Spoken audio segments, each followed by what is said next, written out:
Welcome to Phani EHS Info. In this video, we'll focus on Element 3, Health and Safety Management Systems (DO). In this segment, we'll focus on the practical implementation of health and safety plans. Element 3 is all about putting your plans into action to control risks and ensure safe work practices. We'll provide an overview of this element and highlight key exam questions to help you prepare effectively for NEBOSH IGC Paper 1. Hazard Control. First, let's talk about hazard control. Effective hazard control involves applying the hierarchy of control to manage risks. This means prioritizing methods that eliminate hazards, then substituting them with safer alternatives, and implementing engineering controls, administrative controls, and personal protective equipment as necessary. Establishing and following safe systems of work and procedures is essential for maintaining a safe working environment. Emergency procedures. Next, we cover emergency procedures. Developing and implementing emergency response plans is critical for handling unforeseen events. These plans should detail the actions to take in emergencies and ensure that they are tested and reviewed regularly. Regular drills and reviews help to ensure that everyone knows their role and that the procedures are effective. Training and supervision. Finally, let's discuss training and supervision. Providing adequate training for employees is vital so they understand how to carry out their tasks safely. Additionally, proper supervision and monitoring of work practices help to ensure that safety procedures are followed and that any issues are promptly addressed. Next, we'll review important questions from this element that you need to know for NEBOSH IGC paper. Identify 6 categories of persons who may be shown in the organization section of a health and safety policy document and state their likely general or specific health and safety responsibilities. Directors and senior managers responsible for setting policy, objectives and targets. Supervisors responsible for checking day-to-day compliance with the policy. Safety advisors responsible for giving advice during accident investigations and on compliance issues. Other specialists, such as an occupational nurse, chemical analyst and an electrician, responsible for giving specialist advice on particular health and safety issues. Safety representatives, responsible for representing employees during consultation meetings on health and safety issues with the employer. Employees, responsible for taking reasonable care of the health and safety of themselves and others who may be affected by their acts or omissions. Fire marshals, responsible for the safe evacuation of the building in an emergency. First aiders, responsible for administering first aid to injured persons. For smaller organizations, some of the specialists mentioned above may well be employed on a consultancy basis. Identify the criteria when selecting a contractor. When selecting a contractor, consider the following criteria to ensure good health and safety performance. Health and safety policy. Do they have an adequate policy in place? Competence. Is the person responsible for the work competent? Safety advice. Can they provide competent safety advice? Accident monitoring. Do they monitor accident levels on site? Hazard assessment. Do they assess job hazards and implement control measures? Method statement. Will they produce a method statement for significant risks? Health and safety guidance. Do they have clear health and safety procedures? Monitoring arrangements. Are their monitoring arrangements effective? Staff training. Do they use trained and skilled staff with appropriate qualifications? Worker qualifications. Are their employees well-trained and experienced? References. Can they provide good references for past performance? Cost is important but may not fully reflect health and safety performance. Outline how the organizations could work together to help ensure the workplace is safe and healthy. In order to ensure a safe and healthy workplace, the two organizations could hold regular meetings of their managers, share information and risk assessments in order to avoid carrying out incompatible processes and activities and using incompatible substances. Prepare and agree joint site rules for the workplace, for example for assembly points and smoking areas. Set up joint procedures for the management of visitors and contractors. Agree on procedures for the management of traffic and the movement of vehicles.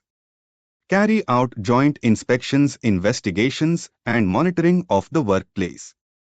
Draw up joint emergency procedures and introduce fire drills for the work site as a whole. Agree a policy for the management of waste and introduce joint safety committees and worker representatives. Outline the issues that should be considered to achieve cooperation and coordination where employers share a workplace.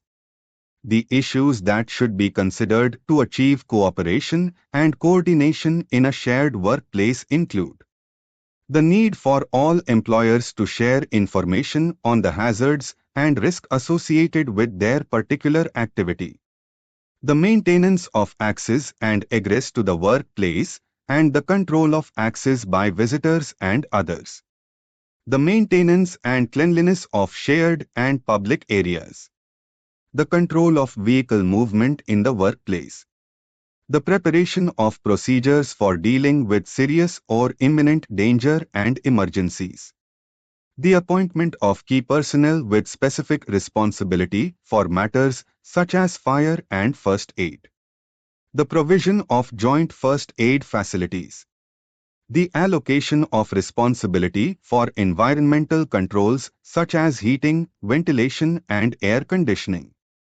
the maintenance and cleanliness of welfare facilities, and the provision of security arrangements to deal with unwelcome visitors and or trespassers. Outline the general duties of designers, manufacturers, and suppliers of articles and substances for use at work to ensure that they are safe and without risk to health. The general duties of designers, manufacturers, and suppliers to ensure safety and health at work include safety assurance, ensure that articles or substances are safe and pose no risk to health during setting, use, cleaning, maintenance, or disposal. Testing and examination, conduct necessary testing and examination to confirm safety. Information provision, provide adequate information for safe setting, use, cleaning, maintenance, dismantling, and disposal. Research obligation, designers and manufacturers must conduct research to prove safety in use. Erectors, installers, ensure that plant or equipment is safe to use upon installation. Substances, manufacturers and suppliers must ensure substances are safe when handled, used, processed, stored, or transported, and provide necessary information. Importers, obligations apply to importers, who must ensure the safety of imported articles or substances. Financing organizations, if financing organizations only provide funds and do not supply goods, they are not responsible for safety obligations. These duties ensure that all stages from design to use are covered for safety and health. Outline the factors that might cause the safety culture within an organization to deteriorate. There are other indications of a poor health and safety culture or climate. These include a high sickness, ill health, and absentee rate amongst the workforce, the perception of a blame culture, high staff turnover leading to a loss of momentum in making health and safety improvements, no resources, in terms of budget, people or facilities, made available for the effective management of health and safety.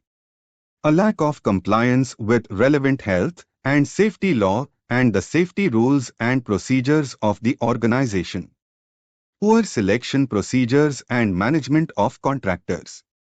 Poor levels of communication, cooperation and control. A weak health and safety management structure.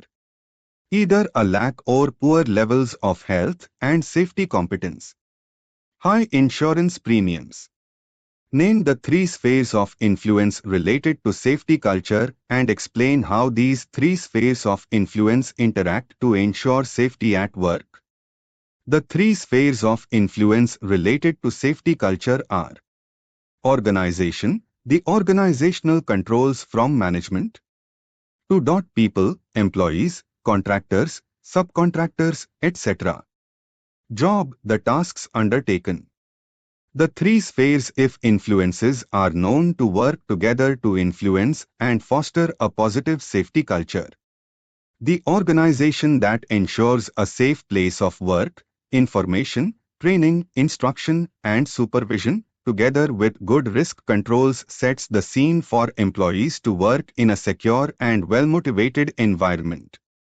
With this, the people within the organization and those connected to it should be competent and believe in the goals and preventative measures set by management. This forms a team of well-motivated employees. The third sphere of influence is essential to complete the interrelation of the three spheres of influence. This is the ongoing tasks jobs, which if well organized and controlled by management with good communication, consultation and supervision will go a long way to ensuring and reinforcing a positive safety culture. Define the term health and safety culture. The health and safety cultures related to attitudes and shared perceptions and the product of individual and group values as well as patterns of behaviors based on competence and confidence and on communications founded on mutual trust. Identify what checks could be made to assess whether a person is competent. Checks on the possession of competence by an individual may include their qualifications and the possession of a specific license, such as for driving heavy goods vehicle. Employment history and experience. Membership of a professional body. Previous training. Success in any relevant examination and/or test and any references and recommendations that might be available. Identify ways in which the following can be achieved to help promote positive health and safety culture in a workplace: control, cooperation, competence, communication. Control. Appoint a senior person for oversight. Implement and manage health and safety procedures.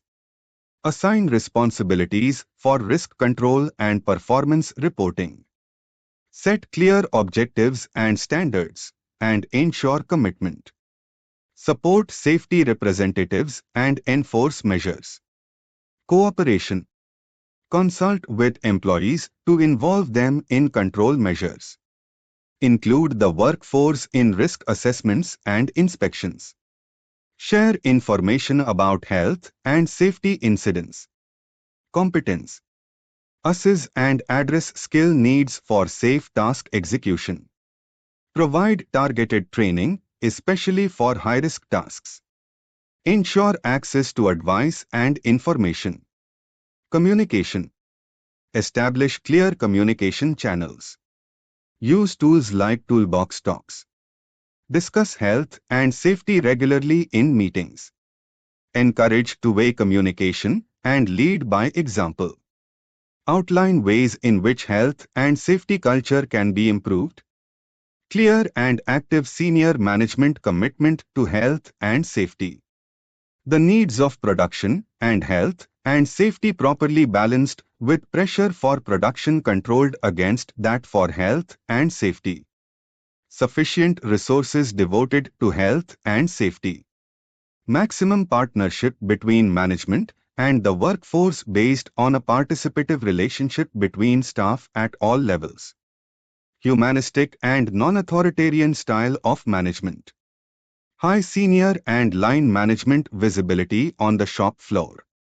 Frequent and informal communication between all levels. Quality training given to management and the workforce. Frequent and high-quality training for general safety and safe skills. High levels of job satisfaction. Ergonomic plant design and layouts. Workforce selected for their safety attitudes and behaviors. Identify the factors that could have contributed to the deterioration of the heathland safety culture within the organization. Factors that could lead to a deterioration in a safety culture could include the lack of visible leadership, the lack of commitment at senior level, changes in the management structure or roles, changes in work patterns with the lack of effective communication prior to and during change. The fact that health and safety was not given the same priority as other objectives such as production or quality. The lack of consultation with and involvement of the workforce. The absence of management systems, particularly where health and safety were concerned. A reduction in the workforce leading to work overload. A high staff turnover. External influences such as a downturn in the economy leading to job insecurity. The presence of a blame culture and/or peer pressure. Deterioration in the standard of welfare facilities. Describe the possible reasons for procedures not being followed.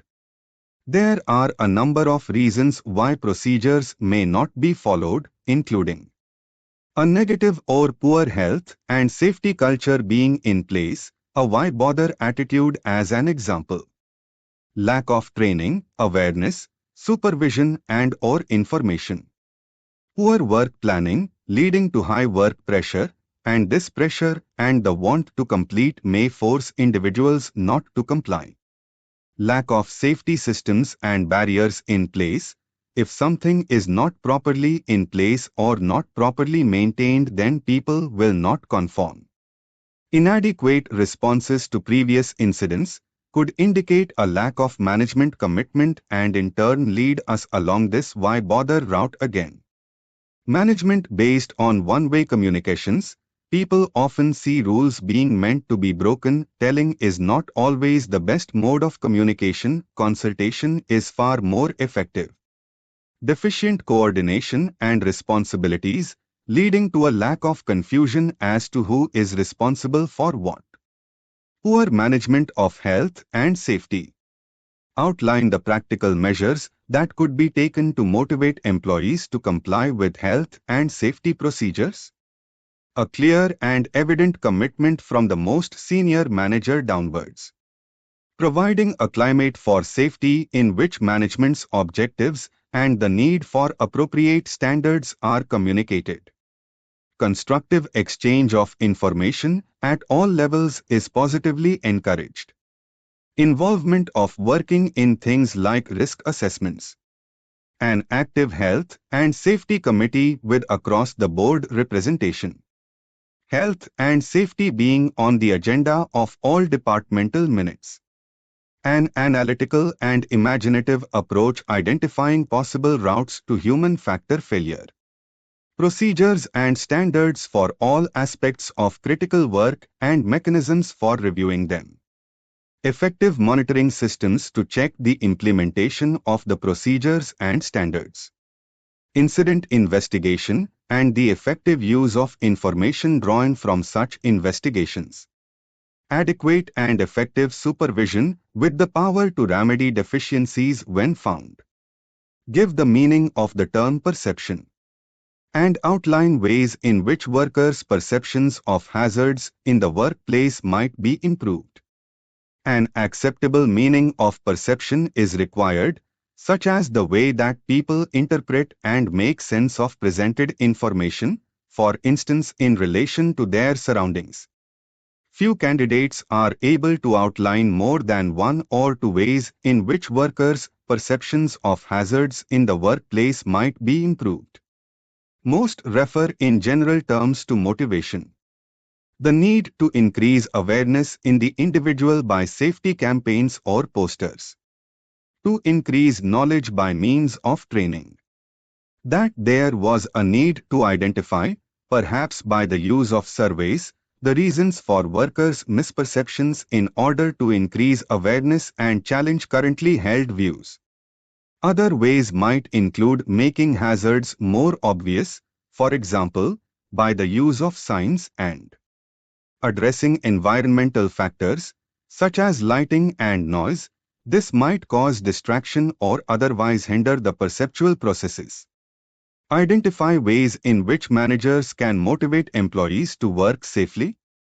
Managers can motivate people in health and safety by a number of means, including a clear and evident commitment from the most senior manager downwards, which provides a climate for safety in which management's objectives and the need for appropriate standards are communicated and in which constructive exchange of information at all levels is positively encouraged. An analytical and imaginative approach identifying possible routes to human factor failure. This may well require access to specialist advice. Procedures and standards for all aspects of critical work and mechanisms for reviewing them. Effective monitoring systems to check the implementation of the procedures and standards. Incident investigation and the effective use of information drawn from such investigations. Adequate and effective supervision with the power to remedy deficiencies when found. Effective health and safety management system. Encouraging a positive health and safety culture. Ensuring adequate and competency of supervision. Insisting on effective incident reporting and analysis. Willing to learn from experience. Clearly visible health and safety leadership. Outline ways of reducing the likelihood of human error in the workplace. Exclusion strategies. Mistake proofing, design systems to prevent errors, such as fuel nozzles that fit only the correct tank. Prevention strategies. Checklists. Use tools like checklists and procedures to reduce errors, such as pilot pre-flight checks and surgical instrument counts. Fail-safe strategies. Mitigation measures. Implement preventive maintenance and alarms to manage the impact of errors. Competence improvements. Training. Provide targeted training and address fatigue. Health monitoring. Monitor health to prevent issues. Incident analysis. Investigate and learn from incidents. Engineering solutions. Improve design to reduce error risks. Identify 4 types of health and safety information that might usefully be displayed on a notice board within a workplace. Health and Safety Policy. Minutes of the Health and Safety Committee meeting. Accident, ill health, absence statistics. Good safety initiatives. Safety alerts, bad practice identification. Safety awards. Details of health and safety training events. Explain how the effectiveness of notice boards as a means of communicating health and safety information to the workforce can be maximized. The most common way in which written communication is used in the workplace is the notice board. For a notice board to be effective, it needs to be well positioned within the workplace, and there needs to be a regular review of the notices to ensure that they are up to date and relevant. If there is a multilingual workforce, it is beneficial and effective to have any notice board items written in the main languages to encourage the reading of such information, acceptance and compliance with requirements as necessary. Give reasons why it is important to use a variety of methods to communicate health and safety information in the workplace. Consideration of the sort of information that needs to be communicated in the workplace and the different methods of presenting such information should be addressed. People respond differently to different stimuli, and that variety prevents over-familiarization with one method and helps to reinforce a message. The need to overcome language barriers and the inability of some workers to read. The need to motivate, stimulate interest, and gain involvement and feedback. The acceptance that different types of information require different methods of communication, for example, emergency signs. That the policy of the organization may require certain information to be in a specified format, and that on occasion evidence that the message was given may need to be kept. Identify the barriers to effective verbal communication that may exist. There are numerous barriers to effective communication. These may include language not understood, the language spoken by the trainer or supervisor not understood by the employees. Personal factors, such as a dislike to the person giving the communication, may be related to a lack of trust or the uncertainty of the real reason for the communication. Trust. Background noise. Due to background noises or other disturbances, the verbal instructions is not understood by the employees. Technical explanations are not clearly understood. Use of jargon not being understood. Interference by PPE. Due to the wearing of PPE such as ear defender, hood, etc., the verbal communication cannot be interpreted effectively. Stress. Due to personal stress, employees may be unable to concentrate on the communication being conveyed. Timing. If the timing is inappropriate, persons may have their interest elsewhere, e.g. holding a meeting only minutes prior to a meal break. Distractions. These could involve ongoing activities, noise, proximity of the public, etc. Explain the difference between consulting and informing workers on health and safety issues. Informing is considered to be a one-way process, e.g. providing workers with information on hazards and risk control measures. Consulting is a two-way process in which the employer, for example, listens and takes account of the views expressed by workers prior to making a final decision. Give the meaning of the terms error and violation and give a practical example of each. An error is an unintended action, for example, where a familiar task is not carried out as planned, such as operating the wrong switch or control. A violation, however, is a deliberate deviation from an acceptable standard, such as the intentional removal of a guard in order to speed up a process. Outline how induction training programs for new workers can help to reduce the likelihood of workplace accidents. Such induction training for new workers may assist in reducing workplace accidents and incidents in a number of ways, including making workers aware of the workplace hazards and risks. By introducing the new starts to related safe systems of work. By ensuring awareness in emergency preparedness procedures to be followed. Making them aware of restricted areas. By training them in the correct and safe use of tools and equipment and ensuring that they are conversant with their proper use. Ensuring that new starts are aware of the reporting procedures for malfunctioning equipment. Making them aware of incident and hazard reporting procedures. Making them aware of the sources of help available should further need arise. Such training will foster a positive attitude towards safety and safe working and may assist in countering any pressure put on them by peers and others. Outline the topics that may typically be included on the agenda of a safety committee meeting. A safety committee agenda would normally include subjects which were of concern to employees on various health and safety issues.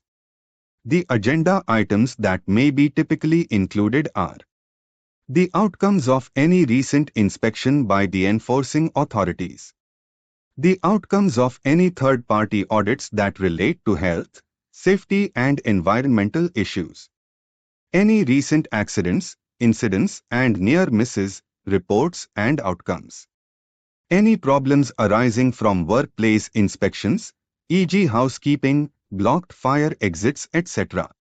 Also areas such as the identification of unsafe acts, conditions and hazards that have been reported and perhaps not suitably rectified. Give 6 reasons why a health and safety committee may prove to be ineffective in practice. Lack of management commitment. No clear terms of reference. Unbalanced membership, i.e. too many managers. Lack of respect to team members, workers to managers and vice versa. Poor leadership of the chairperson. No access to relevant health and safety advice. No direction or no priorities being assigned. Inclusion of trivial topics or allowing topics to run on to put others out of time. Outline ways to help ensure the effectiveness of a safety committee. Right number and mix of members. Authority to consider recommendations. Knowledge and expertise. Good communication lines, management to employees, and vice versa. Formality mix, agenda, minutes, chairperson. Part of meeting to be proactive. Identified and agreed priorities. Limiting the input of individuals, not allowing one person to take over or hog a meeting. Outline the benefits to an organization of having a health and safety committee. It allows a definite point of contact for allowing safety issues to be raised. Helps to keep management and workers informed of the company health and safety status. If properly managed, it will foster better employee management relationships with regard to health and safety. It allows proper focus on the progress of achieving targets. Allows points to be raised in the presence of management without undue delay. Assists in the accurate communication of information from the committee to the workforce. If demonstrates management commitment to health and safety. It should improve or at least maintain a positive safety culture. Identify 3 types of emergency in the workplace that may require the evacuation of workers. 3 types of emergency in the workplace that could lead to the need to evacuate workers could be times fire or explosion, times the accidental release of toxic chemicals or gases, times transport incidents, times bomb alerts or other terrorist activities, times weather-related emergencies and times earthquakes. Identify 4 types of emergency that would require an organization to have an emergency procedure. Fire, accident, chemical spillage, dangerous occurrence, security intruder alert, explosive device discovery, terrorist threat nuisance calls. Explain why it is important to develop emergency procedures in the workplace. The importance of developing procedures for the safe evacuation of workers in the event of an emergency could include the need to comply with legal requirements, to be prepared for foreseeable emergencies, to ensure the safety and protection of the workers including those dealing with the emergency, to assist the safe evacuation of persons including those with specific needs such as visitors and the disabled, to provide information on the action to be taken, not only by workers but also by neighbors and others who might be affected by the emergencies such as in a shared or joint occupancy premises, to allocate specific responsibilities to certain workers in the event of an evacuation being necessary, to be able to mitigate the effects of adverse events and to restore the situation to normal, to ensure the procedures are made available to any relevant emergency services and to ensure business continuity. Identify 2 main functions of first aid treatment. The main purpose of first aid is to control the life-endangering situation and prevent further injury.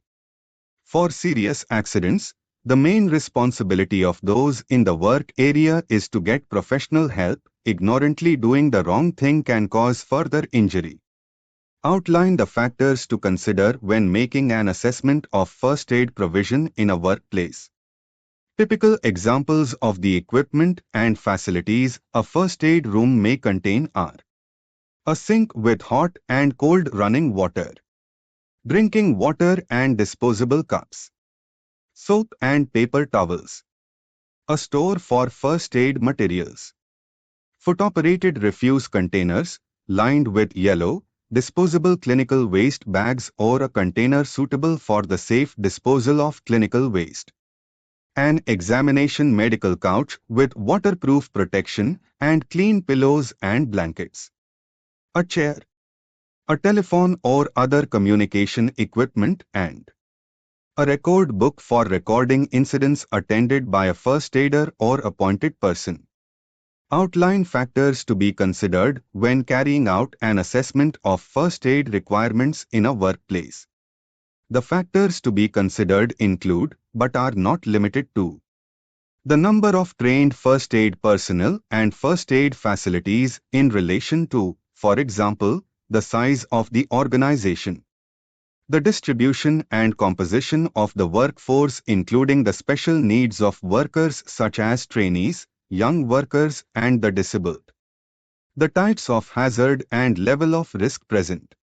The past history of accidents and their type, location and consequences. The proximity of the workplace to emergency medical services. The special needs of traveling, remote or lone workers such as the provision of personal first aid kits or mobile phones. The possibility of shared provision on multi-occupancy sites. The need to train the first aid personnel in special procedures and the ability to provide continued cover over different shifts and for sickness, leave and other absence. Thanks for watching.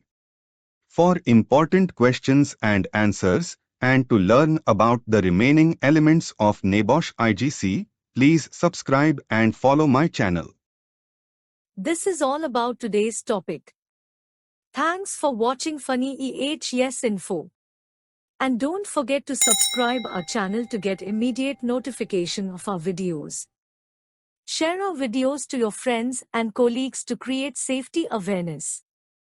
If you have any questions and requirements, please comment in comment box.